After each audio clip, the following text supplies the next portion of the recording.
balobaka pona soni te bandi makabona zoni te moto salela kangoye aliaka na yewo ato balobaka pona soni te bandi makabona zoni te moto salela kangoye aliaka na yewo ato propose nga wolo to badia je m'en fous mobali na ngaye maître Ikpulu. Na sepeli kokota na banda kuna bino sans transition, sans protocole, ndenge to mesana kokota de temps en temps parce que tu auras toujours le bienvenu. Yango na lobby kimia boboto bondeko ezala okati ya mabota na bino fidèles spectateurs, amis de cette grande émission d'excellence qui est présentée en toute honorabilité. Carrefour Vert et Noir, na bandi masula ko beta biso na bino na pokoleza tellement tout simplement parce que ba spéculation a tellement ébélé que avec les ba libéré équipe Mobimba avec les ba fait ceci avec les ba fait cela na bandi na lokotoko tapenza na kati ya mozindo lelo to coacher la cabino pe déjà ba extrait ya ba match ba prouesse ya SV Club ya 2014 lelo hormis ba finale net au message sabino coacher la bino finale en phase de poule de l'autre côté, la bino avec club Kaiser Chiefs, avec club Dynamos, avec club Zamalek, avec club quoi en tout cas Nyon soit au moins une affaire il y a 6 matchs na pokalo avec club Canopila Nyon soit pour répondre. N'a pas besoin de parce que j'ai compris que beaucoup mieux que CP là déjà est belé même si au bien maintenant air tardive les très chers simple pas pidi premier Mika il ont les motivateurs de tous les motivés le vainqueur de tous les dangers est-ce que moi ils a touché là extra match ah même quand je dors Congo Best Télévision ils attaquent non Vert et Noir et Bandara Banda lundi non on est là pour 2 jours seulement le lundi et le jeudi si tout va bien. Na Mikolomi baleza roya ba changer grille des programmes je ne sais pas sur le goma 3 fois je ne sais pas mais et là bezara ya motu eza que moi heure il y a émission et qu'on changer peut-être na moi décalage à 20 minutes quelque chose comme ça tous les restes là et kotika là toujours intact on a pesi bino nyonso ba mbote biska bozali mais na bosani ko pesa notre DG Jérémy Maïka du béton armé blindé lourdement chargé. La PC Bambote Biska, la PC Bambote pas à DT Nabiso, Homo Fortis Konzi. Bisika Akola Nabiso quelque part, la PC Bambote pourquoi pas. La bande de Cognos, surtout Zaranabango, Awana Congo, Bezo, télévision, vous avez tous compris que Lélo, l'invité n'est pas là. Je suis là avec vous, ensemble avec vous, Torobeta Masolo, Nandenge Longobani. Na o etali comité à organisation o etami en place on a quatre ASV Club de Kinshasa pour permettre à ce que recrutement et ça les manandenge longo bani bandeko bo andi déjà au bipé ça ne sert pas de bipé il est grand temps que vous puissiez vous recharger en ce net moment pour vous permettre à ce que vous puissiez participer en direct de cette émission pour émettre vos points de vue, vos suggestions ainsi que vos réactions à travers cette grande émission d'excellence qui est présentée en toute honorabilité Carrefour Vert et Noir. Alors, hormis ça, il a un peu à quelques joueurs. C'est vrai, Vecleb n'a pas libéré la totalité des joueurs, non. Vecleb a libéré une quinzaine de joueurs parmi tant d'autres. Bah, Oboye, Bina, Wanda, presté, presté. En tout cas, avec les libéré, bah, joueurs Moussou déjà, bah, ça déjà libre. Il y a vaqué na ba direction nyonso ba lingi biska ba komona geno intérêt na bango za côté kuna na bandi ba kokende de l'autre côté là. Alors na bandi Otozaki nango ya koloba na sommaire na biso ya ngabo tikato bape un grand merci na conseiller ya coordination ya ASV Club Oyo à Pesibiso information parce que de temps en temps nous passons à la direction générale. Si ce n'est pas le secrétaire général, c'est le secrétaire général adjoint. On est engagé à l'administration et équipe, donc ils ont mis balai d'être collaborer de temps en temps. Alors, faute de moyens, les lots, moi par on avait préféré d'échanger avec les conseillers de la coordination de l'ASV Club, les managers de l'ASV Club, les cordons des supporters, au Nyon Soboula Tisakae, Boula Tsake Karame. Dans la PCMBO, il y a une étiquette, il y a conseil à SV Club Papitondo. Je te salue, Balobi, un ami reste toujours un ami. Nabandi oh et salama, oh pe salamate, oh pe les canons, et les canons, mais on est là. Mbote également, na bande réunion so bolingaka cette émission, na yebiki, tant nzela singa kufunga mana, Christine Mbuka, a kolemba penza ba appel, parce que kota kanango le roi Mbula, poto zalakawana, pour nous répondre à nos besoins. Je l'ai toujours dit, et je ne cesserai jamais de le dire, notre souci a toujours été de mieux faire pour bien vous servir à travers cette grande émission d'excellence qui est présentée en toute honorabilité, Carrefour vert et noir. Vous comprenez, on va parler de non, stratégie échangée. Banzela échangée. Et présentation échangée. C'est comme ça. Quand tu es professionnel, tu ne peux pas être statique. Il faut être dynamique. Il y en a au Senga, on va vécu bien. Il y a image, extrait à match que je puisse m'adresser au Véclubien. Surtout avec Véclubien, au Bozalaka, dans le groupe Nabino, le groupe WhatsApp, le groupe Kili Kili. Quand je présente cette émission, il y a des fois tu viens là, nous avons un petit problème d'électricité. Tu as fait l'annonce de l'émission, pouf, courait tamboler démarrer, mais 2-3 secondes après, on te demande que tu puisses reprendre l'introduction de ton émission. Je crois, vous comprenez, non? Introduction, donc annonce, des annonces, et kokanakate. Ce n'est pas que si Mika Ilunga vient sur le plateau, vous dites peut-être par hasard, il y a Zaza la fois passée. Est-ce que vous avez Zaza Boche dans le groupe? Au moment où je ne figure même pas dans un groupe quelconque de l'ASV Club de Kinshasa. Partout dès l'entame, je sors. Je sors pour éviter les bêtises. Je sors pour éviter les bobards. Mutuna vie, à vivre. Nous avons une certaine maturité, nous avons une certaine responsabilité dans la vie. On ne peut pas accepter d'être dans un endroit où Kofinga est comme un facile, où Koloba bêtise est comme un facile, Naba Kombo Yabatu.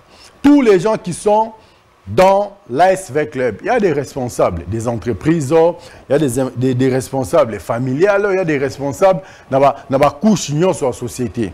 Pour aller encore plus loin, même Yemei, le patron de la République, pour ne pas dire le président de la République, parce que c'est le numéro 1 de tous les Congolais, c'est un Véclubien. Sikoyo, à travers cette émission, Toyambaka, Toza, n'a grand électeur. Et c'est vrai, ce n'est pas faux. Depuis la nuit du temps, quand j'étais encore de l'autre côté là-bas, j'animais une émission comme ça la nuit. Il y avait un des hauts responsables de la République qui avait appelé. Il a dit que non, je sais que toi là, si tu donnes le message, ça va passer. Et ça va créer des désordres dans Mboka Lelo. Je devrais m'adresser à cette personne-là. À l'époque, on attend la 4e République. Et je ne vais pas citer les noms de ces responsables ou de ces hauts responsables de la République-là qui m'avaient appelé. On est là en train de te suivre. Nous savons que si tu passes ces messages, ça va passer. Et on a invité à Bouzo dans la TV, quand je présente l'émission, c'est à cause de tout ça. Et Belé Boebi. Car tu as créé des ordres dans le monde. Donc, tant que j'ai été responsabilisé. Là, j'étais encore, je crois, de l'autre côté, dans Beautour, si je ne me trompe pas. La personne de Gonzo kuna Beautour, Bambo Tebele, au Baïbi, jusqu'à Tozari, dans la chaîne, dans Beautour, j'ai été chargé d'adresser le message, un message fort pour tous les sportifs congolais vis-à-vis de ces messieurs-là. Et le message a été passé. Et après l'émission, j'ai été appelé pour être félicité. Si tu peux passer à tel endroit, en tout cas, on va te recevoir cette nuit même.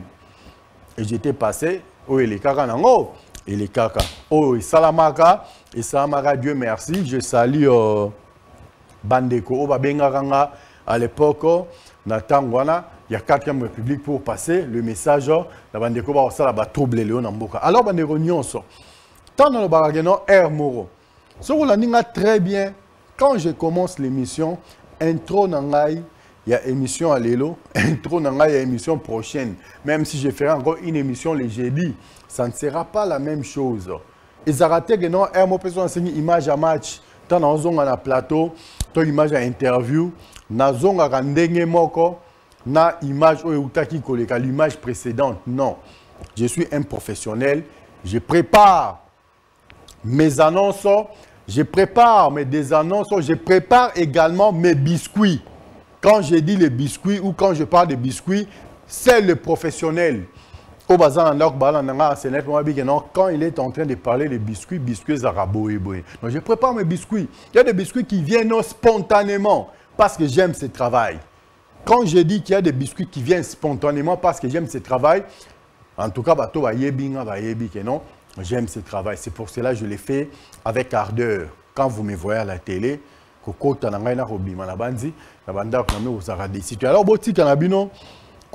des annonces, émission. Groupe, émission, page Facebook, réseaux sociaux, na elongi na nga na kombo na nga na musala nga na mone la rapace na odame rien, c'est pas un problème. Mais boy ba des annonces na ngai non Mika ilunga kuto alobaki. Non, mais respectez d'abord ces messieurs. Vous m'avez jamais vu être comme un dévagard, tout simplement parce que j'aime être ce que je suis. Soromi lingi oyo philosophe moral ba na boy na ngota comme on est, connais-tu toi-même, hein? Et nga ce qu'on a mis bara, je sais ce que je vaux. Je sais ce que je suis. Donc, des annonces, ils ont qui est à la X. Des annonces, ils ont qui est à la Y. Non, je n'ai rien à voir avec qui que ce soit. Je n'ai pas fanatique de qui que ce soit. Je ne suis pas non plus supporter de qui que ce soit. Je soutiens l'ASV Club de Kinshasa. Je crois à l'époque, dans le Baka, j'avais dit ouvertement, moi, je suis Véclibien, je soutiens l'ASV Club. Si aujourd'hui, il s'est fait que tu n'es pas là, la personne qui sera là, je ferai l'affaire avec lui. Si demain, il s'est fait que, ou le lendemain, il s'est fait que la personne qui va remplacer cette personne-là ne sera plus là, moi, je travaillerai avec cette personne-là, tout simplement, parce que j'aime Véclib. Maladie à Liboso, et avec les malades amis balé, ils ont eu rançon de la forêt. Malade ami ça doit Cristiano Ronaldo. Donc à côté on a soro Simbi, et bon bah ebi libanda même tout ça on va ah marso avec non muto abimasko na kati loposo na. On a lati loposo oyo za ngopoto explicanane pour les. C'était une parenthèse que j'avais ouverte et je ferme encore cette parenthèse pour toko tana vifo. Il y a si jeune abiso ya pourquoi lelo na banzi. On va beaucoup plus parler de nos joueurs, quand je dis de nos joueurs, nos anciens joueurs, nos ex-joueurs, au Bazala Kanabiso, au Bafongoleli Bango Port Babino, allez chercher ailleurs.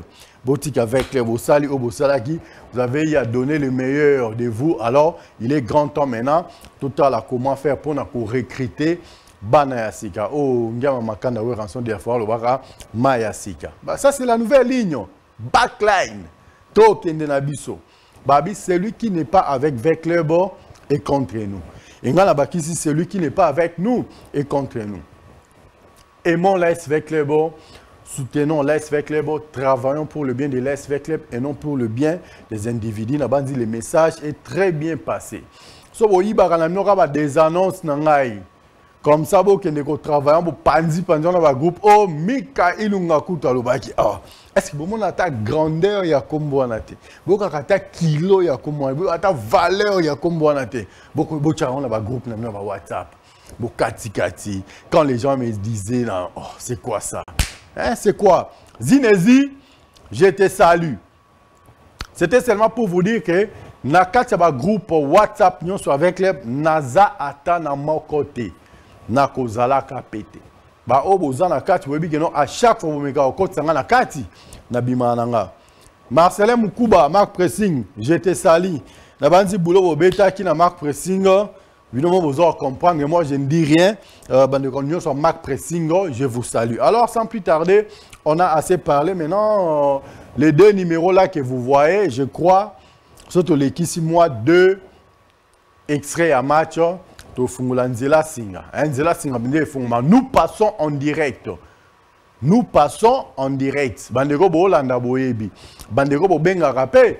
Boebi non, Bolekarabino en direct. Ah, il était comment aujourd'hui? Il était en Nigo Boss. Hein, dans le système, il y a je salue Cristiano Ronaldo. Il faut être stylé.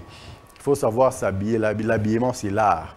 Soko est bien ôté, bien ôté. Soko est bien haut, bien senti que non soko bima senti. Ils ont la ligne droite, ils ont la ziempre. Votre atopé ça un grand merci.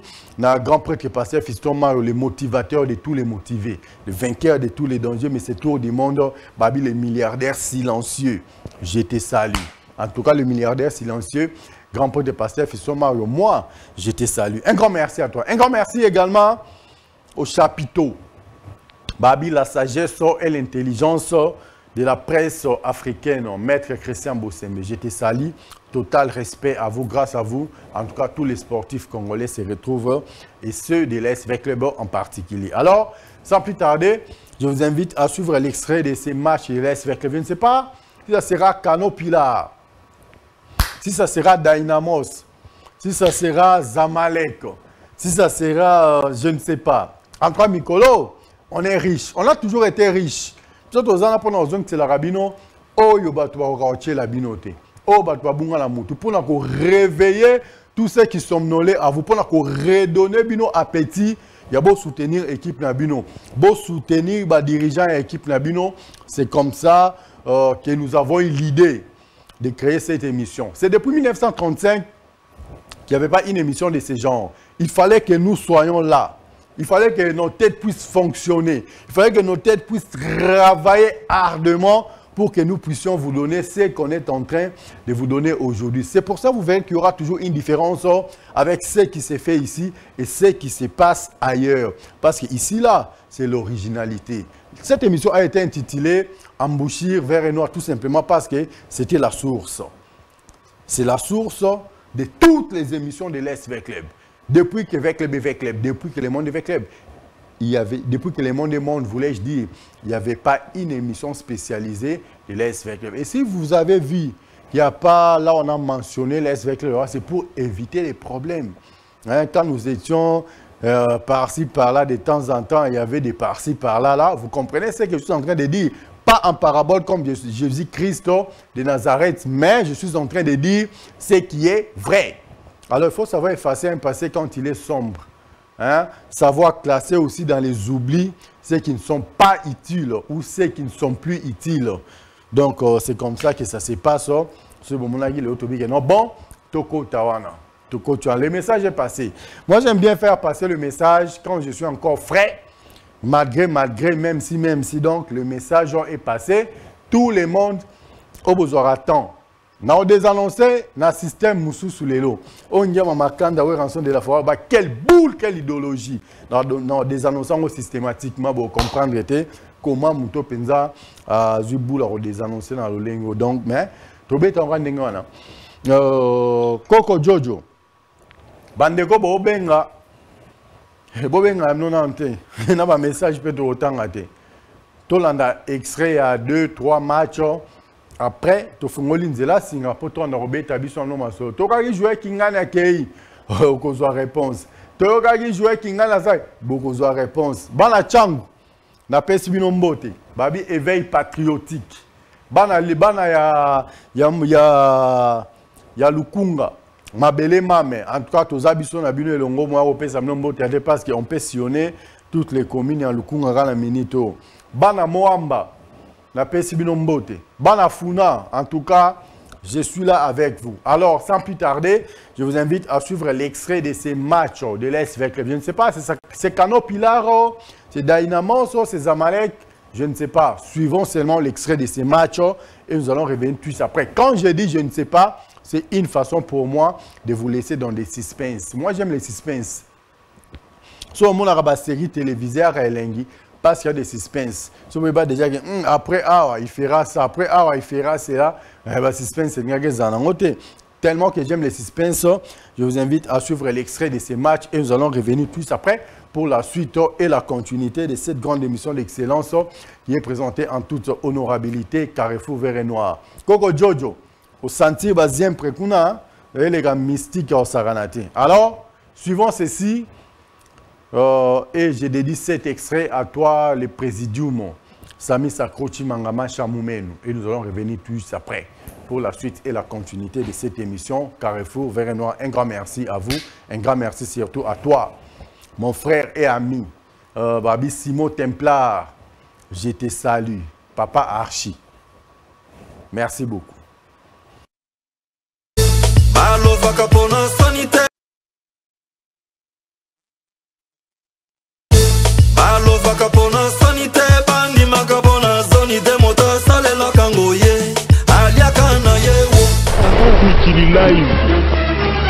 Qui est belé dimanche 9 mars 2014 na Stade Tata Raphaël pour nous soutenir l'équipe na bango V Club pour la qualification na 8e de finale de la Champions League africaine.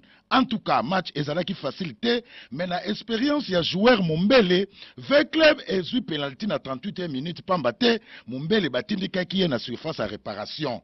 Et Tekiama a bêti penalty qui toque 1-0 pour Nanzombo le soir, l'unique Biwanande et permettait qu'il n'avait club à la qualifier pour la 8e de finale pour match aller Soukaki na 0 but partout.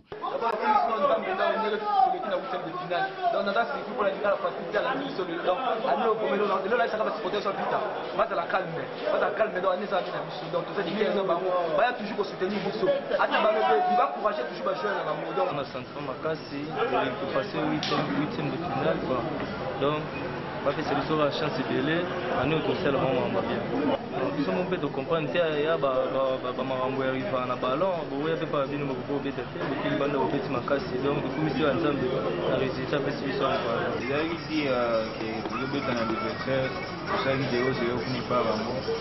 Il y a une match donc, où il y a un bandit au tir, il y a un avantage, c'est un but en avant réserve, pour aller tout le gâteau, tiens, maintenant qui est cité. Mais tu as vu sur la finale, aussi pour réparer un match à quel équipe tout ça va bien tout à l'heure toujours posé parce que c'est toujours confiance. C'était 11 ans et les gars quart de finale pour les atours na biso. Yango na biso le estika na pita mais tout ça maramba bien et les camarades tous ces états. Bon, Sengeli Koeba que sur 4 représentants RDC dans la compétition africaine, il y a un club.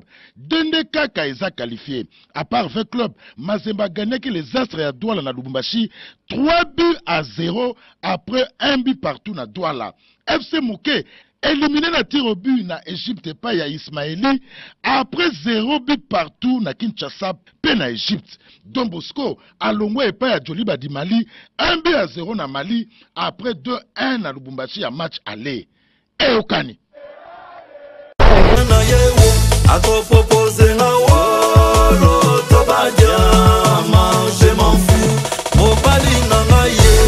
Voilà, fidèles téléspectateurs, amis de cette grande émission d'excellence qui est présentée en toute honorabilité, Carrefour Vert et Noir. Nabandi, image, et ça, on a place na biso. Là, c'est une façon pour nous. On fait ça pourquoi? Parce que avec lui, on s'est lamenté un peu trop. Il est temps maintenant. Image et permettre bino. Surtout vous les sectionnaires. En tout cas, un message total raté. Banzela Singato Funga. Sur le deuxième match, Nzela Singato Funga pour nous permettre bino beaucoup taper. Nous avons tapé sa mécanisme. Nous avons apporté sa petite pierre. Ah! Bon, on va y aller. Funga. Allô? Voilà. Il a bipé, il est parti. Tu vas y avoir des matchs. Tu as des matchs. Tu fais un singa comme ça, tu permettre beaucoup de temps. So, on a déjà tout ça. Biso, tu as baumbu na bino. So bino bozala gite, de sope tu as la rapport bino bozali. C'est pour cela que je ne cesserai jamais de le dire. Nous serons toujours là au service. Allô? Allô? Allô, bonsoir. Bonsoir, papa. Kombona no bengi biso wapi?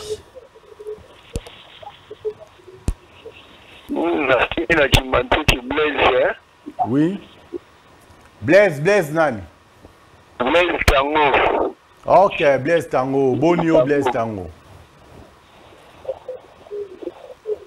Allô? Allô? Allô, boni.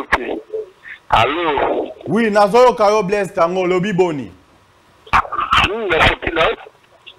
Nazomona kaka ba image ya kala ozozongisa biso na Eza ba nostalgie. na bisengo ya vite. Ok. Ya ba nostalgie. Kala wana me toza na posa pe ya kilelo tomona bisengo yango. Mais ya kilelo, ba sentiment ya kilelo, na ba sentiment ya kikuna ya kokante mais lokolo avec bien. Koko Jojo, obongza image moko ya avec les Afrika hein.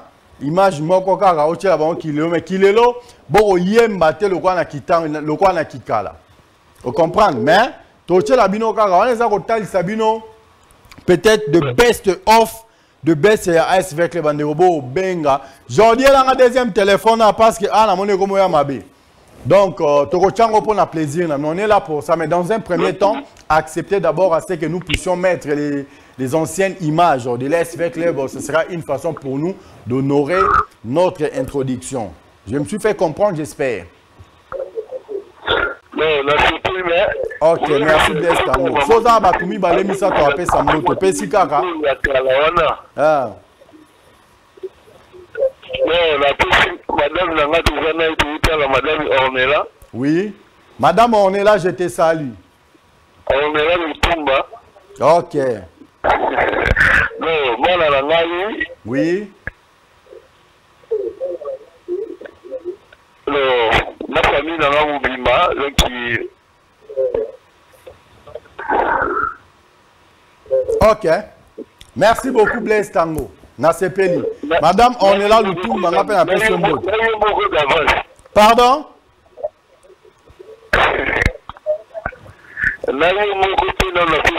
Merci beaucoup, Nasepeli. Un grand merci à toi, Blaise Tango. Merci. Merci beaucoup. Il y a des téléphones qu'on appelle chauffer. Merci. Voilà. Nous continuons. Blaise, s'il te plaît, au Kobi Matos, on peut bander comme ça, on a tellement ébélé. Ça va, hein? Ça va, mais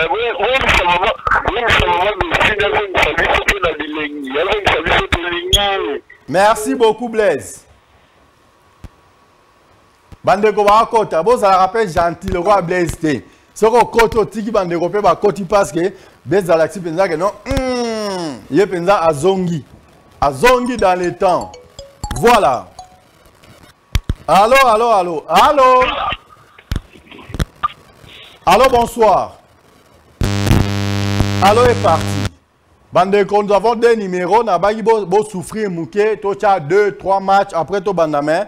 Le roi Bolingi biso mingi, biso peto ngino mingi. Allô? Allô?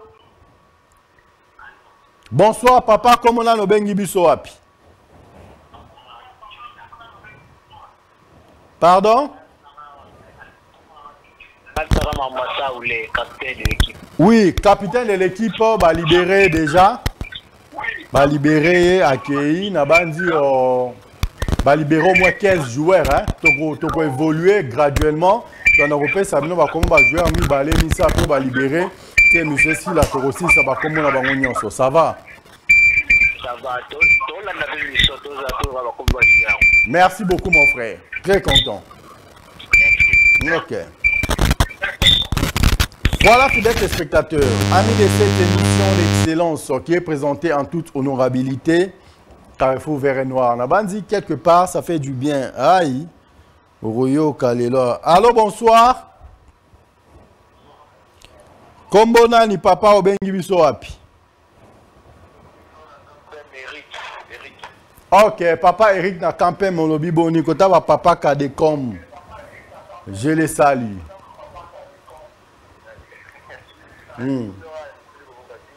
Pardon? Toza kitoko makasi. Bino pe kuna boa kitoko makasi.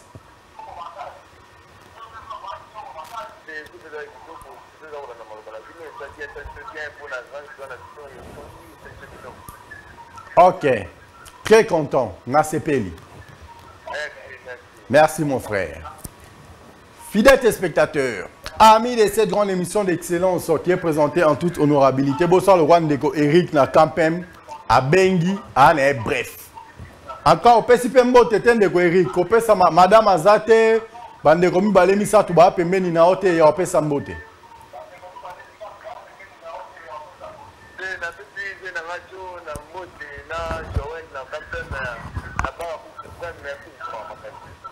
Ok, merci. Un grand merci à toi. Un grand merci à tous ceux qui sont branchés en CNET, Momassi, Congo, Bezo, Télévision. Nabandi, Bandekobo, comprendre. Soto Tikali, appel. Bon, c'est pélaté. Toyambi, moi, 2, 3, 10 appels. Bah, to côté image. Koko Jojo, image, moko ya AS Club de Kinshasa, un match. Kocha, on a un match à Sikete, on a un match à 2014. Ça match peut-être Kano Pilar, peut-être Zamalek, je ne sais pas. Où est après dans système de suspense. Après, tu pour la suite et la continuité de cette grande émission d'excellence qui est présentée en toute honorabilité. Où est ça? Dernier appel pour l'instant. Allô? Voilà, allô est parti. Koko Jojo, enchaînez par image à match parce que Soko Tiki a na bandi s'attendait que quoi a na nenga saranate. Si tu es prêt. Si tu n'es pas prêt, on va continuer à bandeko. Tout sur la cana bango ba vécu bien, on va besoin. Il y a beaucoup ta pour nous payer ça peut mécanicien na bango, ba préoccupation na bango, on a besoin, ils ont tout mis ça bango. En tout cas, nous là, on est là pour répondre aux besoins de tous les véhicules bien ainsi que de tous les véhicules bien. Donc, je l'ai toujours dit et je ne cesserai jamais de le dire. Notre souci a toujours été de bien faire pour bien vous servir à travers cette grande émission d'excellence qui est présentée en toute honorabilité, Carrefour Vert et Noir. Alors, tout ça a évolué. Nous avons 2 numéros qui sont affichés au bas de vos petits écrans. On a habité à la monnaie, en gros, la 18 tangente, 18 cosnis, voilà. Et un grand merci à vous. Les 089 9 143 143, les 081 54 97 400. Voilà. 089 est entré. Alors, bonsoir. Voilà, il est parti. Je crois qu'il y a beaucoup de gens qui appellent. Si tu veux biper, ne te donne pas les leaks de biper. Il y a tes amis qui sont là. Il y a tes copines qui sont là. Bobenga, bobipanena, bango, botika, ba responsable, ba kota, ba pesa mo makanisi, na bango, ba point de vie, na bango, suggestion, na bango, yango, toza, nango, penza, besoin. Biper, ce n'est pas bien. Allô? Allô? Bonsoir papa, comment on a nos bengi biso api?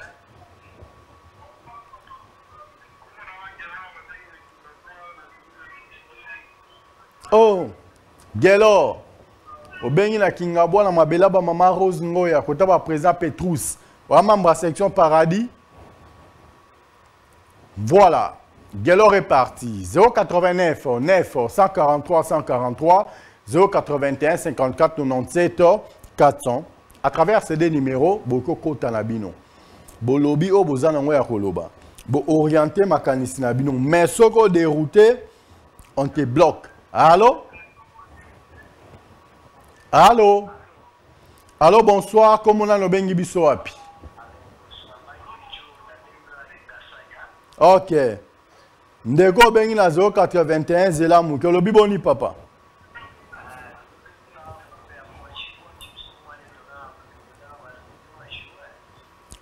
Non, coach Azali. En tout cas, je ne peux pas te donner, affirmer l'affirmation gratuite ou fallacieuse que tu viens de donner là. On a peine à appuyer ou non. Est-ce que Bino Bozana a preuve ou il a que non, coach n'a pas joueur boye bazo au Canada.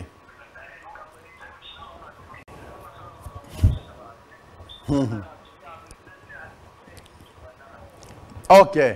Merci beaucoup. Tu as 2 personnes à saluer.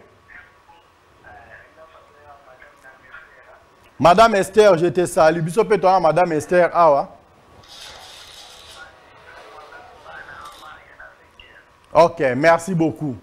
Bébé Mariana Vainqueur, je vous salue également de la part de votre papa. Merci. Ok. Voilà, fidèles téléspectateurs, amis de cette grande émission d'excellence qui est présentée en toute honorabilité. Awa, Teresa Robebawa, Allô? Allô? Oui, allô, bonsoir. Bonsoir, papa. Comment on a bengi biso wapi? Papa David. Oui, papa David Olobi Boni.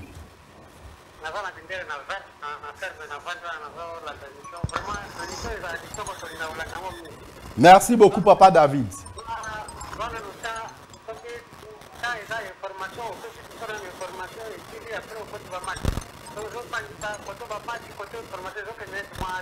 Est-ce que moni bandeko pe baza ko benga neto zo benga kototo yambio côté kuna pe bandeko baza information motuya eza na oka moko. Vecleb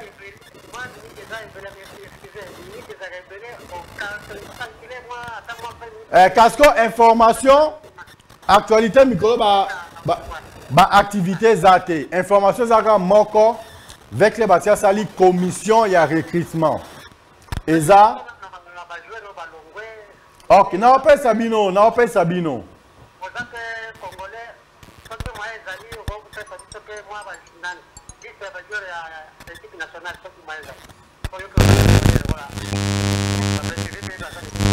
Merci beaucoup papa. Koko Jojo, bongisa déjà liste ya ba joueur équipe nationale wana okotelanga ngokoto. Mambo Jacques Dromwa, Lukaki Jacques Dromwa qui mais je ne sais pas pourquoi. En tout cas, le biquet de la prolongation Jacques Dromwa. Je te salue quelque part. Je salue également. Ouf. Allô? Allô?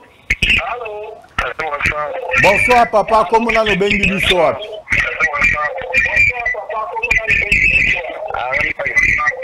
Pardon?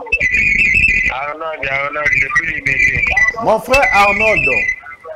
Mais quand kozonga moi mukesima obali télévision trop ozoka ba interférence eza kozonga la biso. Donc moi toyo ko bien ezati. Mais quand ozonga moi mukesima. Comme ça, olo batoyo ka message non très bien. Nego Arnaud d'accueil. Fidèles téléspectateurs, amis de cette grande émission d'excellence qui est présentée en toute honorabilité. Si vous voulez participer en direct, ça ne sert pas d'être trop près de votre télé, même en étant à 5 mètres de votre télé, nous allons vous capter calmement. La moindre des choses est que vous puissiez vous éloigner un peu de votre poste récepteur pour nous permettre à ce que nous puissions vous capter facilement. Allô? Allô? Oui, allô? Bonsoir papa, comment on a nos bengi biso api? Ok, oh, boni kuna na Daipen.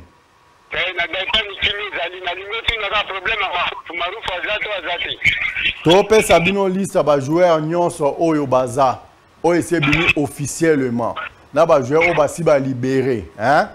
Comme ça au moment na Marouf Sokaza to azate mais na kati ya liste ba joueur o ba libéré. Marouf aza na katité. Donc cela veut dire que il est encore parmi nous. Hein papa, tu okani hein? Merci beaucoup Nayambiango. Ok. Ok, merci. Un grand merci à toi. Bandeko Bobenga Soboza, bref, le roi Ndeko. Pour toi évoluer bien. Koko Jojo, extrait à match Moko Nzamba Lola. Nzamba Mama Rose Ngoya Sungangaro. Allô? Allô? Allô, bonsoir papa, comment on a nos bengi biso wapi? Bonsoir. Comment on a nos bengi biso wapi? Arnold, yengina tena buya. Ah. Arnold. Ah, Arnold, osali systématique on a ebisaki yo. Hein? Osali systématique on a ebisaki yo. Oui, na sana ile ngone yengina.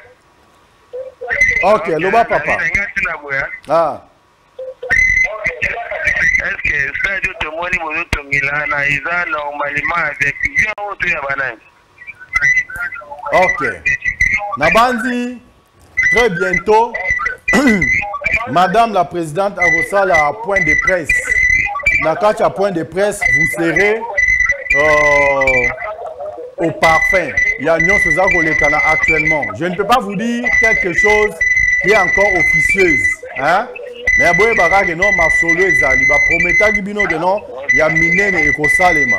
Le gars avec les en esprit que non ya le gars ndunda obuki lelo et oloni lelo obuki lelo lambi lelo lié lelo. La base les gens seront confondus. Masolo ezosalema et vos apaisements. Ça va? Ok, ça va. Merci. Ça va, merci. Merci. Ça va. Ok. Ça va, merci. Soroza Batumi Balemisatu, voilà.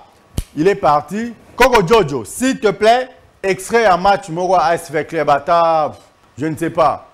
Oh yo, c'est pire là. Toi, on a belé. Comme ça, tous les cas déjà, pour nous continuer au soin, bande Konanzila Singa, Chris Lembu, Kana Senzela Singa Awa, et il y a très mystique au Saranati. Koko Jojo, prêt, tous l'équipe, prêt, moi je continue. balobaka mpona soni te bandimaka mpona zoni te moto asalelaka ngoye. En vous rappelant que le handball de la République démocratique du Congo est éprouvé par la mort, par noyade, alors peut-être que le troisième but. Et c'est le troisième but. Oui. Et c'est le troisième but. Là. C'était notre souhait, Willy. Oui.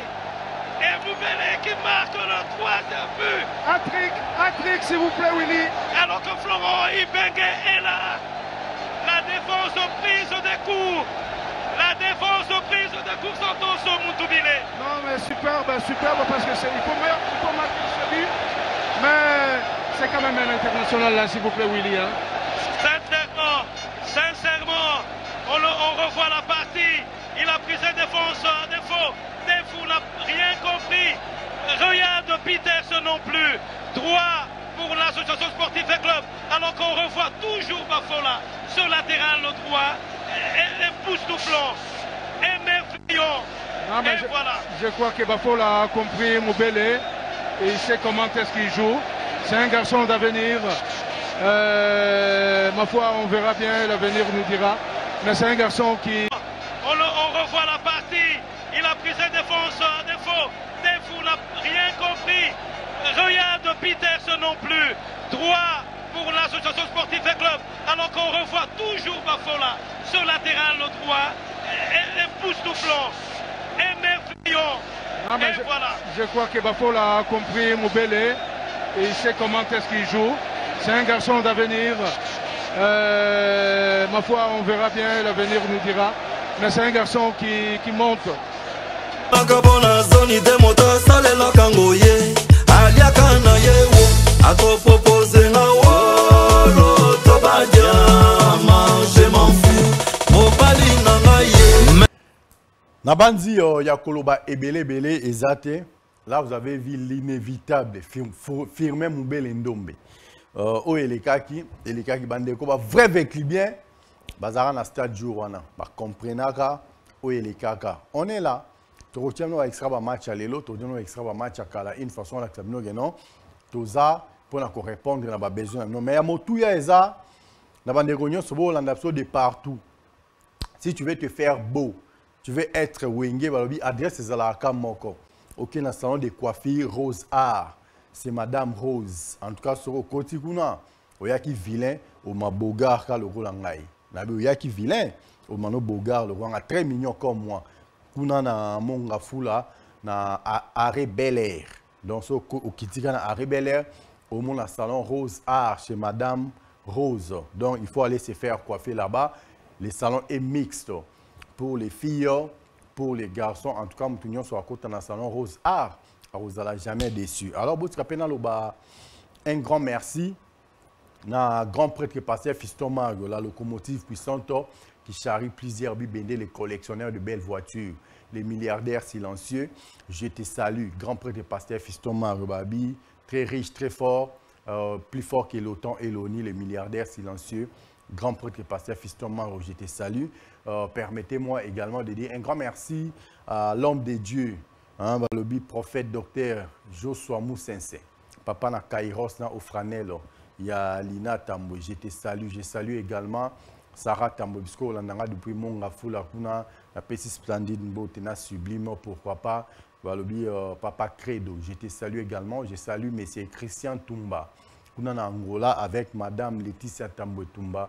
Maman na Bétis Dana Chrysleyo, na Pessino Ambotebele, sans oublier bien sûr Maman Rose Ngoya, la maman de Dizo, la maman de Gabi, la maman de Mika, la maman de Bichi, la maman de Mario, la maman de Léa, la maman de Lina, la maman de Sarah, la maman de Déborah, la maman de Yvan, la maman de Nice. En tout cas, je te salue, la maman de Dizo, la grand-mère de plusieurs. En tout cas, Bambote Nanga Ebele, Bissika Okolanda Bisso, en scénette moment. Fidèles téléspectateurs, amis de cette grande émission d'excellence qui est présentée en toute honorabilité, permettez-moi de saluer depuis quelque part Balobi Akolanda Bisso, Peto Peso Bambote Ebele, Balobi Yasmine, Banga Banga Yasmine.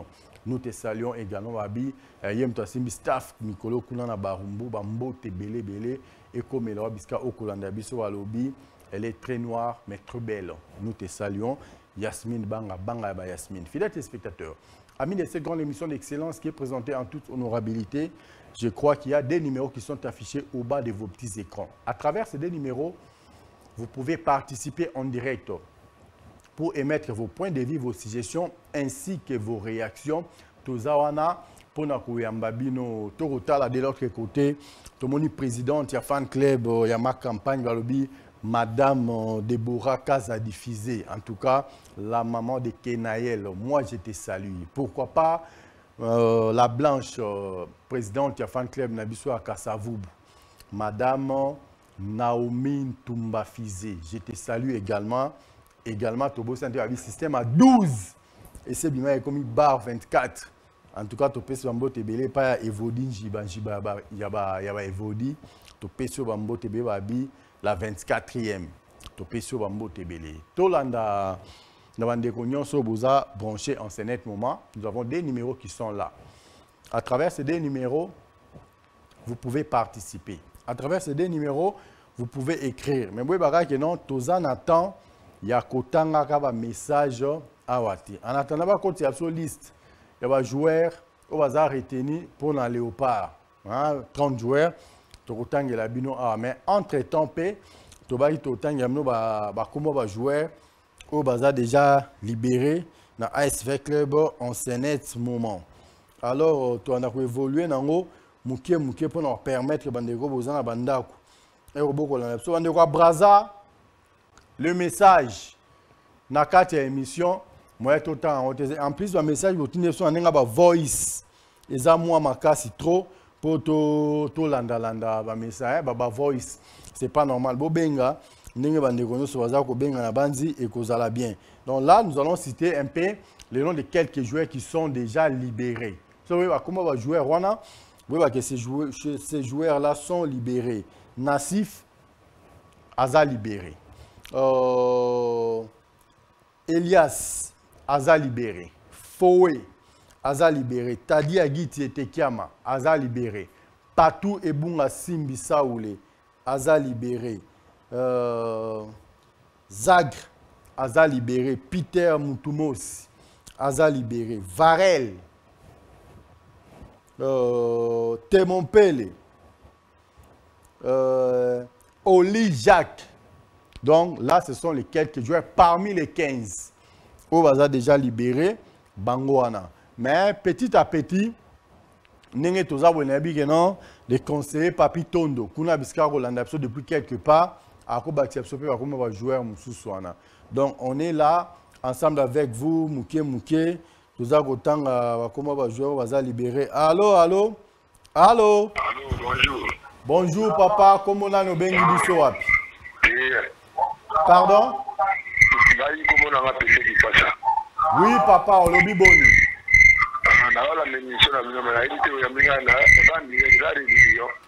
Ah, au monde en direct. N'avait dit côté na igobo c'est noir, rayé. Pour la pembe la 4. Donc ça en direct. Vous comprenez hein? N'avait fait montre à Marc Oblin na liboko. Bon, on va prendre la vite. Oui. Ok. Donc, normalement, on a l'image de Tchélinga à Ndombe. L'image de Tchélinga, on a qui les joueurs à capacité à niveau dans la société. Pardon? Si les gens ont vu à jouer à capacité à niveau dans la société. Non, on a mon avis. On a joueur ni nous. On a mobile les cas. On a vu à venir. Voilà joueur ni. Ok, l'inévitable Moubele Ndombe. Ok.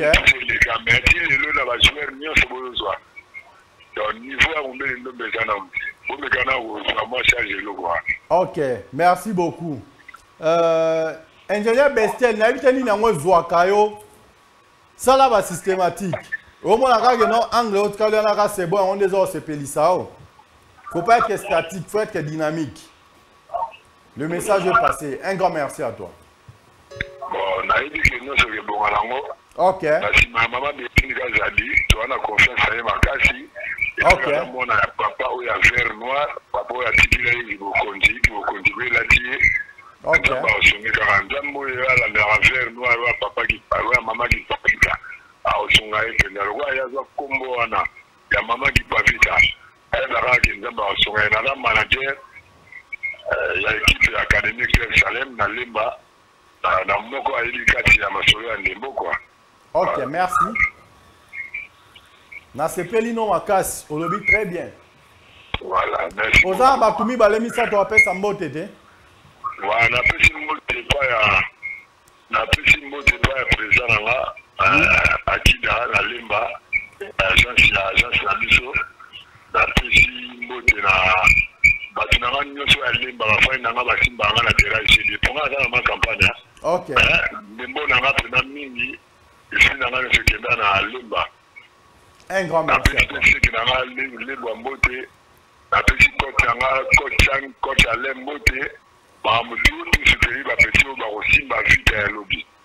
Un grand merci.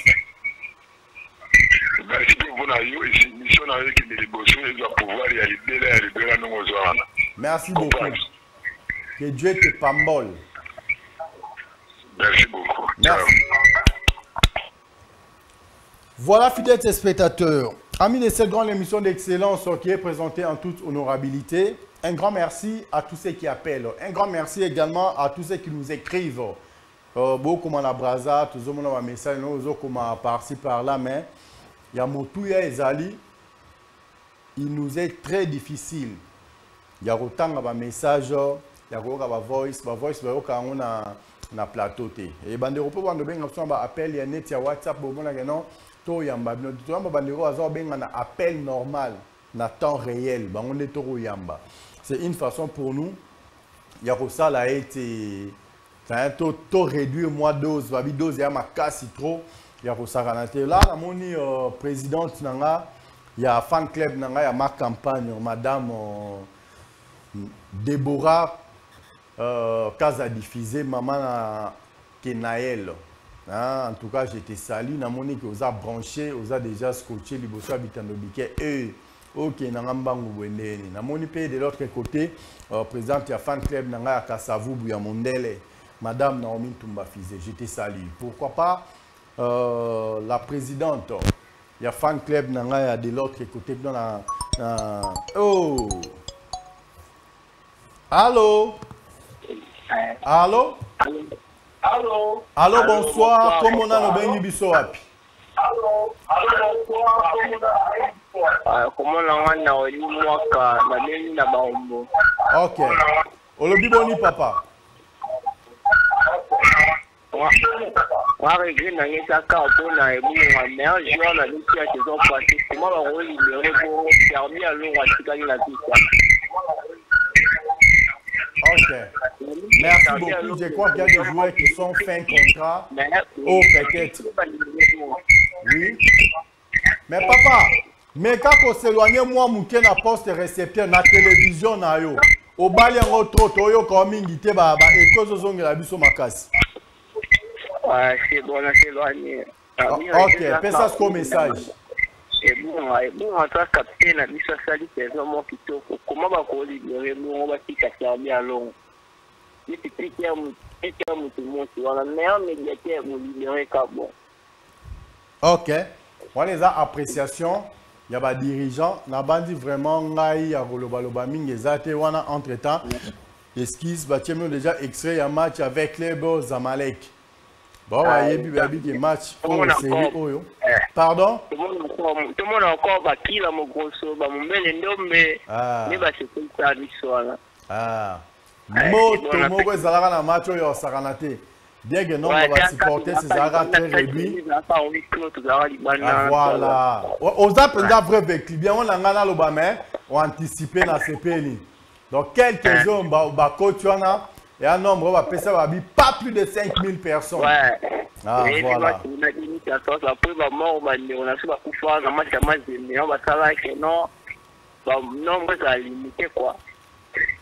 Voilà. Ouais. On peut s'attendre à des personnes. Na combien? Des personnes. Ah, problème, c'est le moro baron misat. Ah, merci. Le petit mot, c'est d'abord, on a enchaîné normalement dans une charité Ziaka. Ça, ça dit, bon, c'est la petit mot, c'est la maman, la maman, la petit mot, c'est la fille, normalement, pédé. Autre temps, même mission. Na peine à pési bango tout salam. Ouais, là, c'est le moment qui est quoi. Bien habillé. Alors, on va sentir, hein? Penza, ma seke zala raté, hein? La veille, ça y go boss. Ma seke zala raté, mkete toaka mobimba osaranate. Vraiment, la CPL est là. Ce zari plateau zoratina, c'est un gamin là bas suite nango. Ma seke zala akutute. C'est bon, la CPL. Un grand merci. Voilà, fidèles téléspectateurs, Nabandi. Tika songi. Tia va extra match Valandara Kunadi. Tia va extra match Valandara. Balero oza obenga na bino mais ya motu ya ezara ke non. Toza apona ko répondre na ba besoin na bino. Ndeko mso akoti. Allô? Allô? Oui, allô, la zone. Bonsoir papa, kombona no bengi biso wapi? Blaise Tango. Ok, Blaise Tango. Oh, Blaise Tango zonge biso lisusu. Olobi boni papa. Nabi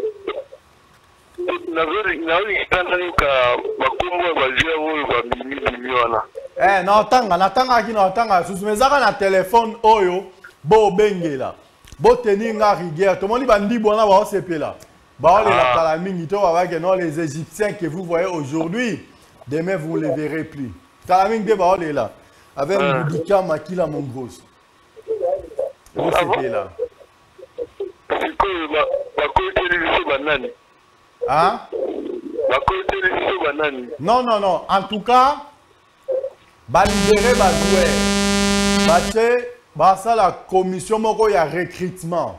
Commission de recrutement et que vous allez composer na quelques membres ya coordination et que vous allez composer na quelques membres ya staff technique et vous allez composer na quelques membres ya conseil suprême.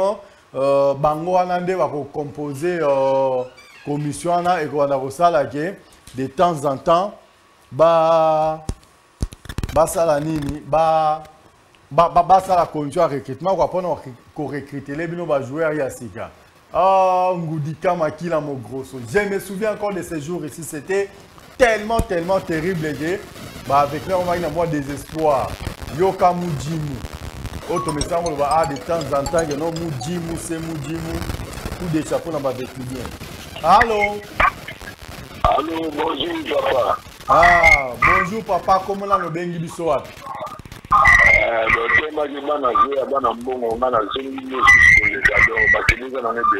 Oui.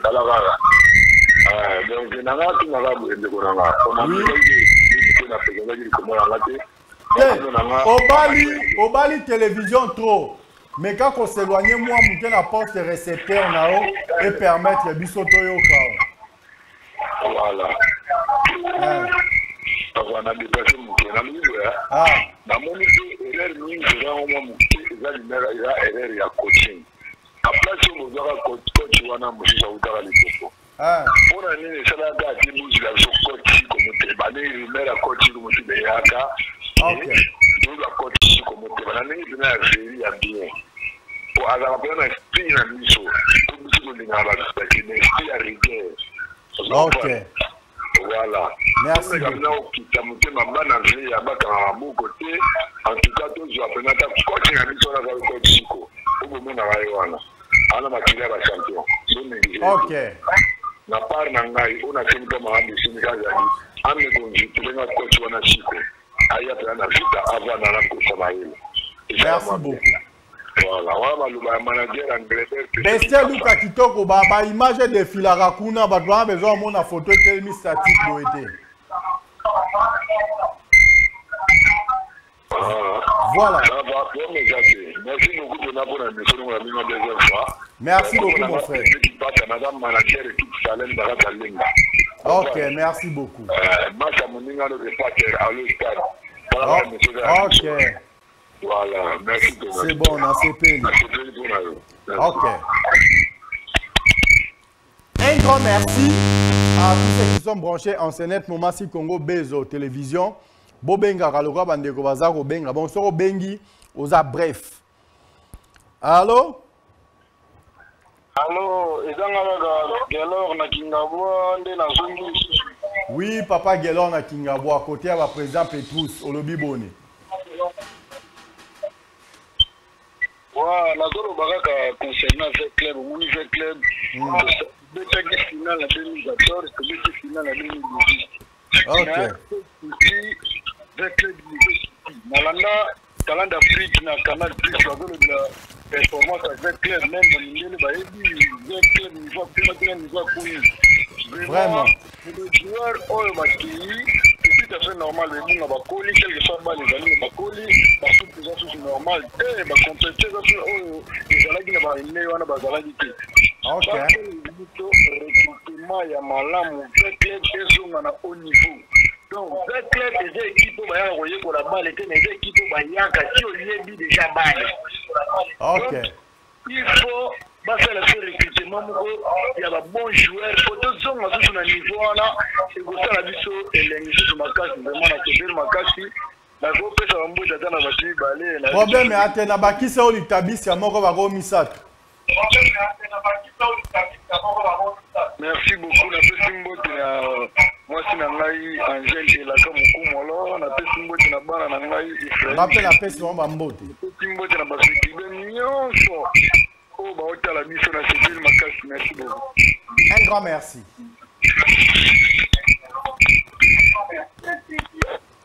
« 089 9 143 143 081 54 97 97 400.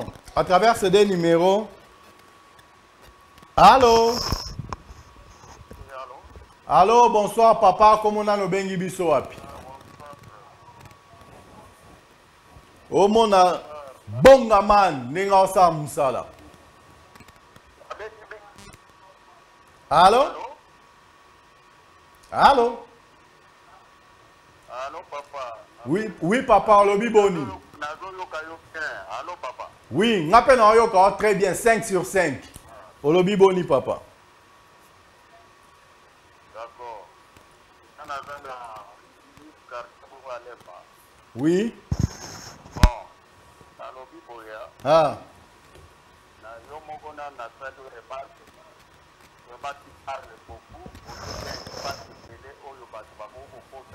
Ok.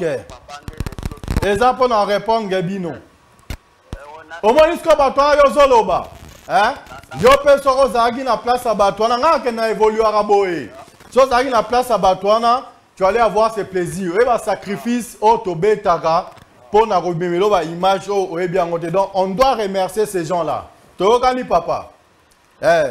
Nangane va donner des leçons à la télévision. De choses en elle va concerner l'équipe au lobby. Bato boko benga na pe sabino droit ya batumi balé misatu au petit pembote. Si je salue les gens, en tout cas, et déranger au thé. Tokani. Loba sigo pour une équipe. Ah.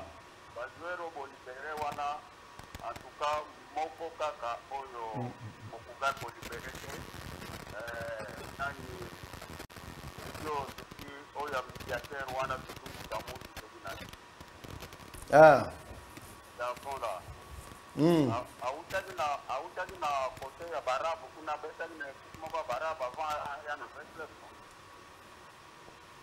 Ah, ma question est en abiano abino.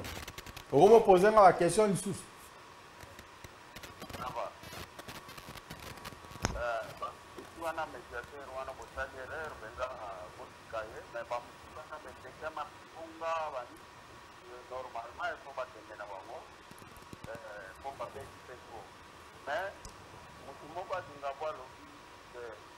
avec club ezali équipe moko te oyo bakoko ya koyekola base normalement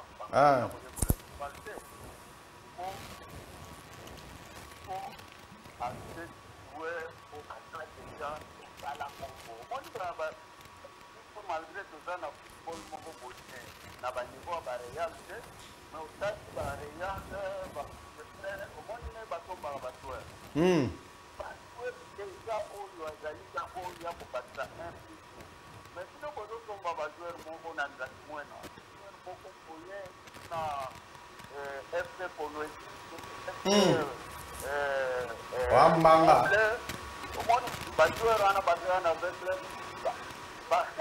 en tout cas boseksabiso ya aire moko joueur omusinga ataka wana musinga wana mosike kwani ataka mobimba so akomi na kare ale mayeleki place ya kotire na poto nde azopesa pasi place ya kopesa pasi azotire na pasi musinga wana amerike eza tikala na veya bosali erreur il faut musinga wana peut-être pour remplacer na joueur omoni sikoyo yo ntango ozoloba ozwi temps ebele na bandeko mpe baza na posa kokota yo moko ozwi 4 minutes otala yango 4 minutes merci beaucoup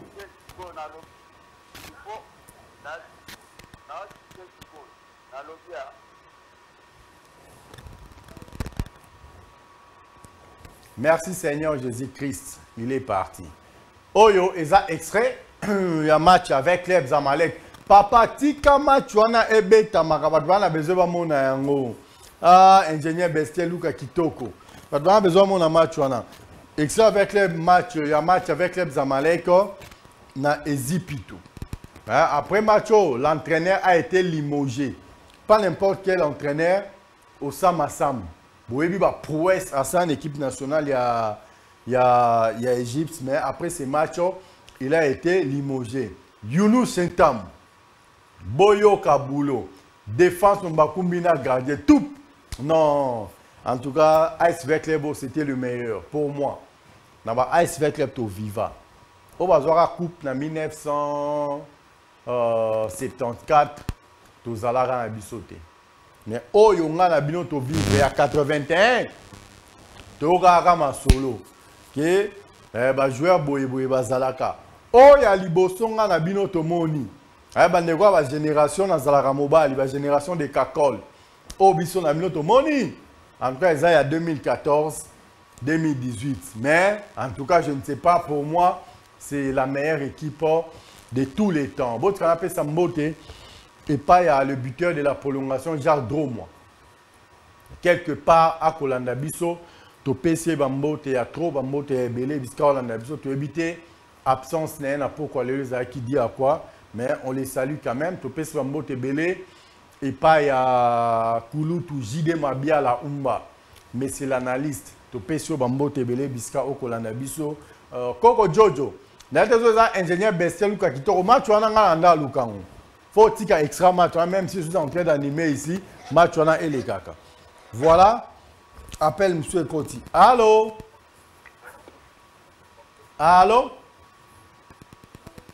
Allô est parti. En attendant, voilà dans match, les joueurs qui sont libérés jusque-là, Nassif, Elias, Foué, Etekiama, Ebunga, Zagre, Peter Moutoumos, Varel, Temompele, Oli Jacques. En tout cas, jusque-là, les noms de 10 joueurs, ils sont au nombre de 15. On va déjà libérer. Ah, on a possession, on a biso, on a 10 joueurs. Je ne sais pas, les conseillers Papito nous avaient promis, il y a Otine de la Bisso, les restes, il y a liste, mais la suite, il y a liste, mais jusque-là, et comme les Bisso n'ont pas été. Votre catalogue, dans les réunions, vous a branché, en ce moment, si Congo baise télévision, on est avec vous.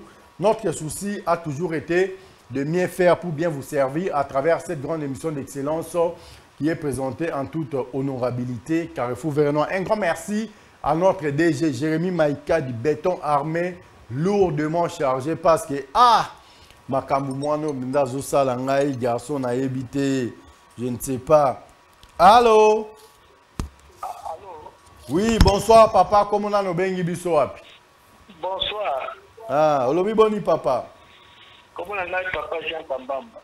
Oui, papa Jacques Bambamba, olobi boni. Nalobi boya. Ah. Vraiment, dans la zone région. Dans la joueur, toujours le vraiment. Est-ce que tu peux pas jouer à bien vraiment la table que tu peux pas championnat, hein? On a Afrique, le nombre de joueurs à bien. Bobi que va jouer à bien bo sengana et sengara mbongo hein, mbongo a ebele. Est-ce que va supporter pozo bouger? Mais vous dire opération $1 là, ah, yo so tia, yo moi aux en droit à parce que combien de véclibiens bâtiment $1. Si vous avez à 100 boutier $1, on est moi chiffre moi bien.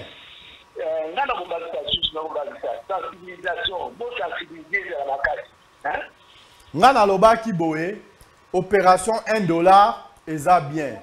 Mais n'ayez sur aux yeux en 2018 moko bino ba supporters au Kimara Stade, hein? Les défunts Catalyst Impala la Didier Tarabino, comment faire, que faire pour nous ramener les supporters dans le stade à Bengara Mika Ilungana Simon Templar à Sangisa Bamba Sala Sport à Makas et les communes les supporters dans le stade. Ce qui est opération $1, Bazui Santu Subito, Bazui Papa Archi, n'a dirigeant ASV Rabik non, bossa la sensibilisation, Bamoyen Yangwana bossa Sport à Makasi pour nous kosenga ba supporters, conscientiser les supporters, ba $1 na banzi. Na moins de mois, boyo ramda sangoma solo ko beta mananenga sarante bon. On ne doit pas forcer les choses.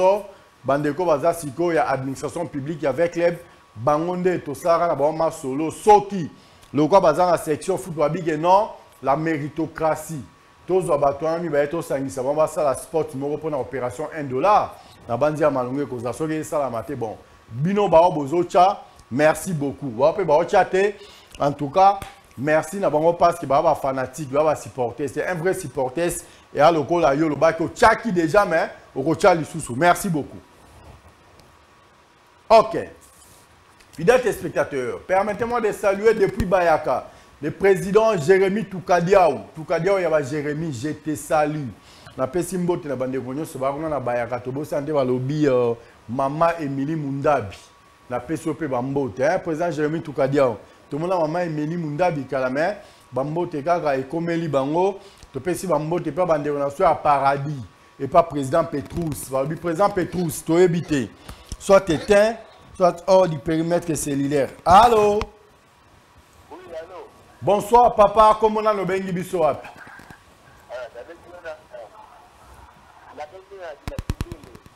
Na Kindele, hein? Oui, ok, bonio papa. Ok, to sungyo na nini? To osungi biso na nini?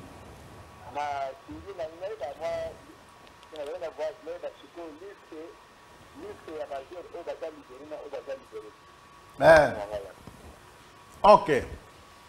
En tout cas, jusque là, toi, ça va jouer au bas libéré. Mais conseiller Papi Tondo, il fallait appeler Sabiso joueur Nyonso Waza libéré. Comme il était trop pris, Atine Yussona nous 10 joueurs. À la place de 15, parce que c'est 15 joueurs qui sont libérés. Nous avons Nassif, nous avons Elias, nous avons Foé, Etekiama, Ebunga, Zagre, Peter Mutumosi, Varel, Temumpele, Na Oli Jacques. Voilà les combo et les joueurs ont déjà libérés. C'est bon, hein? Oui, ça va, merci. En tout cas, combo oh yo quitté, faut pas me tenir rigueur. Toi, on m'appelle de Gomsou Koto. Merci, papa. Allô? Oui. Allô, bonsoir. Bonsoir, papa. Comment on a nos bengi biso en direct na Congo Base au télévision? Na Kasavubu. Oui. Prophète Yoshua Fire na Fire. Oh, prophète Yoshua Fire na Fire na CP. Donc, tu as ma pamboli déjà na plateau. J'ai aimé beaucoup votre émission, j'ai beaucoup aimé Nord de 1965. Oui. Alors, je profiterai aussi de me dépasser. Oui. Au niveau de votre plateau à 15 heures. Merci beaucoup. Donc, wana yo koto na TDBD. Donc, tu as déjà, oui, c'est ça. Ndeko Moko, autre Yambalo, dit na TDBD, professeur Yoshua Moussen, c'est prophète, voulais-je dire. Un grand merci à vous. Yes, ça. Merci beaucoup. Ok, merci, ça. Merci. Ok, merci. Voilà, fidèles téléspectateurs, amis de cette grande émission d'excellence qui est présentée en toute honorabilité, nous avons dit lobby et Koyinda na 16h, awa na plateau na Congo Bezo, télévision Babi, TDBD nouvelle formule. De l'autre côté, vous avez Maman Orseno. De l'autre côté, vous avez Mika Inunga. Donc nous allons recevoir un invité sur ce plateau. Nous avons dit ensemble avec lui, Torolo Belabongo, la prolifération des églises dans la ville-province de Kinshasa. Si j'ai un wana, ils ont abonné to annoncer masolo ya émission à samedi, ambiance à gogo, né on peut en ambiance à gogo. To annoncera déjà la couleur, il y a vert et noir, ça se passe comme ça. Ce sont les émissions maison. En tout cas, on doit être là pour propulser nos émissions maison. Un grand merci. Nabandekonyos Rosa Obenga, Bomoni, Younous Setam, Nenga Moussane, Elenga Congo Bez Yangwana. So, tali de l'autre côté. Omoni Jordi Kalonda, Jordi Koko Jojo, autrement dit, Messie Lamouré. Bois qui mis sous de l'autre côté, Omoni Emoko Balobi, Abimisa. Ingénieur Bestel Luka Kitoko, je te salue. Je salue tous ceux qui sont branchés en Sénat Bomassi Congo Bezo Télévision. Ça se passe en direct. Hein? Il nous reste 10 minutes là. Baboza a besoin de Kokota. Bokota parce que les 5 dernières minutes, tu consacres dans ma dédicace. Dans ma dédicace tout simplement parce que Bandego va soutenir l'Arabie Saoudite. Bien à Touni, président Petrus, la section Paradis, au Kenda, Wapi. Tu peux si Bambote Bele Kuna, na lingua les papa Ndeko Landa Biso Abi, mes amis privés et personnels. Alors là, je vois Kertis Mbongo. Je te salue. De l'autre côté, je vois Gilles Omwana Mayoni. Yayo Yangwana. Na Bosani Pete Balobi Cristiano Mbongo. Chobe, Bakichan, Mouyombe Gauche, Nyon Sona Kaka et Cristiano Mbongo. Je te salue, mon ami personnel et privé. Sans parti pris. Vous avez tellement ébélé, mais il y a beaucoup de se communiquer. Tous les informations, ils ont une source. Beaucoup de informations fallacieuses, des informations imaginaires. Au baloba, kitoyoka, kibasalaki. Là, ce n'est pas nous. Allô? Allô, bonsoir. Bonsoir, papa. Comment on a le bien biso? La ligne na commune ya Ngalema. Ok, on le boni, papa.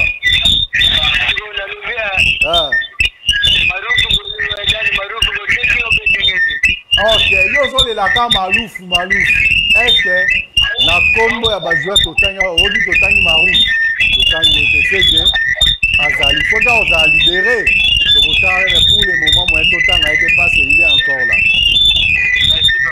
Merci papa. C'est comme ça que ça se passe. Un grand merci. Na bandeko baza kuna na nzela ya régie. Na bandi ozomona ba miracle oza osalema na régie na une équipe moko costaud, très costaud même. Là, en tout cas, vous voyez comment avec les de Kinshasa qui n'a pas malmené Zamalek tina mboka nae. Abetama aller-retour. Les grands Osama Sam, Ara Limoje pour Jean-Florent Ibenge. C'est ça qui faisait la force de l'SV Club. Je crois que l'SV Club, il y a 2014, c'était la meilleure équipe africaine dans la saison 1. Et Moubel Ndombe Abimaka, meilleur joueur africain, tout simplement parce que il y avait du talent. Beaucoup de finale, Bazako Kamwa, Nakaf. Comment une équipe peut arriver jusqu'en finale sans sponsor? Bandeko Bolanda Biso, Makamwe Bele Sala Maraboye Bangote. Bon, on a équipe Zako Beta, mais apport il y a sponsor. Ils ont tellement makasi parce que Masolo Zakebele na balé. Le foot se joue avant les matchs. Le foot se joue pendant les matchs. Le foot se joue après les matchs. Quand on dit après les matchs, ça besoin peut-être des fêtes il faut que bo solo la bo kota na bureau bo boyebi serimo avec les bazara disqualifié et zara makabuo ya après les matchs. Donc so bo solo li normal avant, pendant et après foot ça monde à part FIFA na bo monaka. Na banana nyonso ba CAF ba UEFA nyonso bo monaka wana ezali monde à part. Il faut que kota na kati po boyeba qu'est-ce qui se passe là-bas. Donc, il y a un supporters, il y a AS Club de Kinshasa, de temps en temps, sur mon dirigeant de ABC Bino. Vous devriez contribuer. Bon, là, la tête, vous contribuer. $1 pour 20 clubs. Les lots aux apps. $1 pour 20 clubs. Les lots aux apps. Ce qui va avec le bien, nous sommes à Mokili. Dans la ville province à Kinshasa. Bosanga Naki. Allô? Bonsoir. Bonsoir papa, comment on a le bengi bisoir? Papa, est-ce que nous avons l'événement à jouer wana? Côté ya coach. Est-ce que vous savez l'événement de la coach de la ligne na pomoni qui le pena? Coach le roi faut la de Renato, j'ai été à table sali union sur la vita. Et le roi est de Rosala. Mais vous avez quand même wanda ka finga eka. Ah bien avec les bien. Tu comprends? Ça va tout bon ça na côté ya coaching. Coach mtaka joueur, coach mtaka joueur, coach mtaka rigueur na joueur là on esprit. Ni ba ni malade na gawa ni on a besoin de la fanda na ba. Ona rigueur ya ribeni. Ya mon na se vali point moko na ba coaching au Bénin à Congo. Mutu ako na rigueur kwa ebenge ya mibale. Oni benga salanga na coach ko. Oni benga na susini. Pour ala soutenir na équipe mona Afrique en équipe nationale. Un grand merci, il est parti. Fidèles téléspectateurs, amis de cette grande émission d'excellence qui est présentée en toute honorabilité. Nabandi, tous les ingénieurs Bestel ou Kitoko Kuna, il y a un secrétaire le roi Soda, sera Kanyo déjà à Kangakyo. Donc, Topé Sibino, liste de joueurs, Oyo. Il fallait qu'ils soient déjà libérés. Ils sont au nombre de 15. Tous ça qui évoluer petit à petit. Nabandi, ceux qui listent les moussous bimi. Il y a des joueurs qui sont libérés, mais jusque-là, ils sont libérés, ils sont 15. Coordination, ils ont une commission en place. La commission va permettre à ce que la commission, le comité de recrutement, les membres de la coordination, ils sont 4. Les membres de la section foot, ils sont 4. Les membres de la staff technique, ils sont 4. Les membres du conseil suprême, ils sont 4. Allô? Ah, liste équipe nationale, bazo préparé papa. Tu as une émission sous jeudi. Si tu as une liste équipe nationale, les lots, tu as un jeudi. Les lots, tu as un nouvel club, commission et recrutement, ou vas pour na AS Club de Kinshasa, na ba joueur vas libérer. Tu as papa nangai. Si tu as les lots, jeudi, tu as Sabino Pega. Merci beaucoup. Voilà. Nabandi oyo biso to prévoyaki pour na bino na mukolo alelo. En tout cas, on a fait de notre mieux. Ba match to prometa ki bino to cheli bino bande po bosenga match asuka. Mais nabandi ba match ya suka na ba match il y a ces années-là, ce sont des matchs différents. Pourquoi tu retiens un match à ces années-là, Siko? Parcours avec club saison en Afrique, Ezaki élogété. Parcours avec les saison dernière, toute saison passée, en Afrique, Ezaki pas non plus élogé. Parcours avec les saison écoulée, en Afrique, Ezaki élogé. Pourquoi tu retiens la bino parcours avec les il y a 2014, tu préfères le parcours avec les il y a 2018, parce que ce sont deux saisons là. En 2014, en 2018, nous avons fait la finale. Et naba équipe nini akutanaka nango na nzela pour akomati na finale. Yango toko cha yango pour na kolamusa ko zongisa ko stimuler ba esprit na ba avec bien na ba avec bien non. Oyi bandaki kolala pour na ko stimuler ba esprit na bien ba non. Eh Rwanda ba supporters ba somba pe ba carte et contribuer à quelque chose. Le ba cheli bino $1 pour 20 clubs. Est-ce que beaucoup cha yango na lobaki na ngala continue ko lobaka yango les dirigeants de l'SV Club bande quoi section foot bino nde boza na kati ya masolo ya $1 pour Veclub. Boyebi comment Veclub etambolaka. Ba leader d'opinion bazali. Ba otobenga ba étendard, ba emblème ya Veclub bazali. So bozui sans tout subito de ce côté. Bozui papa archi de l'autre côté. Bo sangisi bango. Bo sa la spot publicitaire. Bo tinda ba supporters va contribuer, va souscrire à $1. Pensez-vous que Kopwana et côté ma place c'est ça les lots. Alors bonsoir papa, comment on a bengi biso api? Total à 5 minutes pour to kabwana bino. Oui.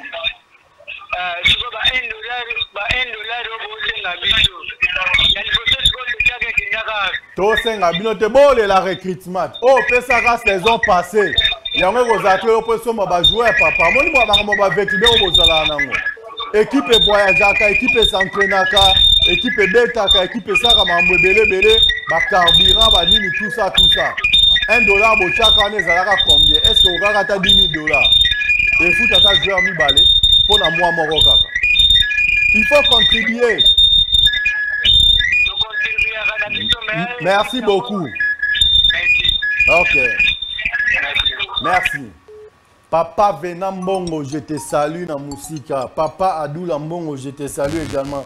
Toromo Kenasuka, 2 appels, non 3 appels pour clôturer l'émission na biso. Ya poko ya lelo na banzi au tout. Tokai ko solo la biso na poko ya lelo. To solo lian donc 3 appels pour clôturer l'émission na biso. Tambo benga boza la bref hein. Allô bonsoir papa, comment on a no bengi biso api? Allô. Oui, voilà, il est parti. En tout cas, Molimo Malamu côté la bateau benga qui pour la première fois, botika pe bateau zonga kota pour la première fois ba kota. Benga pour la deuxième fois bota la randenge toza okinde. 089 9 143 143 081. Allô? Allô? Bonsoir papa, comment on a no bengi biso pe monenge Yunus Seta moza ko sopa défense mobimba. Oui. Vraiment, merci beaucoup.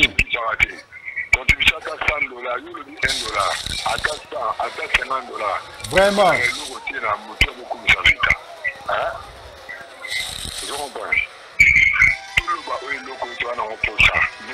Merci beaucoup. En plus, la joueur mini bourgeois, la RDC, ou de la joueur Peskin. Ok. Championnat où il met dans Congo, il y a Peskin. Ligue 1, Ligue 2, Ligue Balité.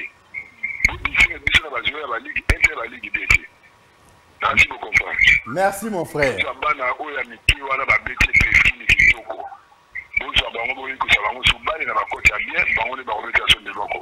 Merci. Ok. Merci. Voilà, merci beaucoup. Ok.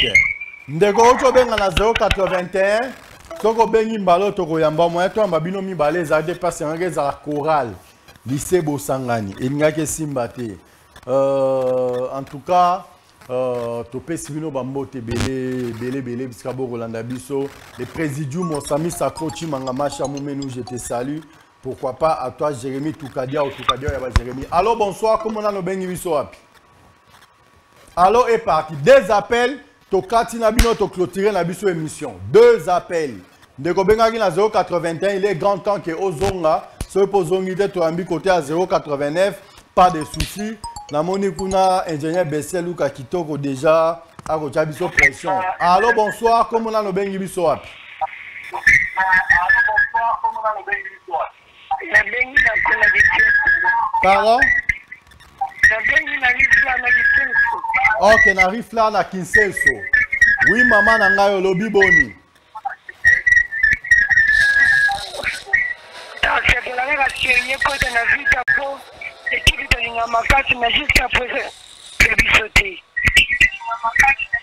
Ok. Merci maman. Ok. Merci. Voilà. Ndeko tu ko benga na 081 quota ozala avant dernière personne oyo tozako ya mandeko tu ko benga na 081 parce que tozali de l'autre côté.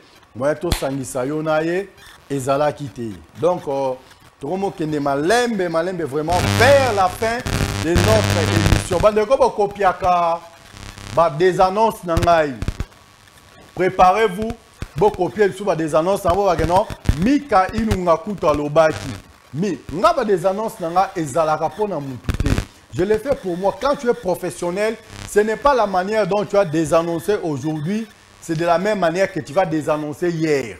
Ce n'est pas de la même manière que tu avais désannoncé hier que tu vas désannoncer aujourd'hui. Non. Nos introductions, naba des annonces nabiso et koki kokokana, jamais. Ya lelo na ya lobi.